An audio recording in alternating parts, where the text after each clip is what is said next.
अस्सलामुअलैकुम। आप देख रहे हैं यूट्यूब चैनल आम सी बातें। तहरीक लब्बैक के लिए बड़ी खुशखबरी, अल्लामा साद हुसैन रिजवी के वफादार साथी रिहा हो गए हैं। इस वीडियो में हम इसी के मुतालिक बात करेंगे।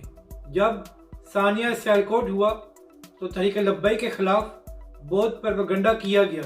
इसी दौरान तहरीक लब्बैक के बड़े अहम रुकन फारूक कमांडो साहब की एक वीडियो को वायरल किया गया जिसमें वो बच्चों को तालीम दे रहे थे। तो उस फिल्म को वायरल करके ये कहा गया कि ये शख्स इंतहा पसंदी फैला रहा है तो इसको गिरफ्तार किया जाए।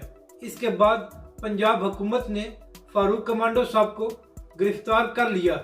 अब अच्छी खबर ये आई है कि अदालत ने अदम सबूतों के बाइस फारूक कमांडो साहब की जमानत मंजूर कर ली है। तो ये तहरीक लब्बैक और उसके कारकुनों के लिए एक बड़ी खुशखबरी है, और जो लोग तहरीक लब्बैक के खिलाफ प्रोपेगेंडा कर रहे थे उनको एक बार फिर मुंह की खानी पड़ी है। अपनी राय का ज़रूर इजहार करें कि आपको ये वीडियो कैसी लगी, और हमारे इस चैनल को भी सब्सक्राइब करें।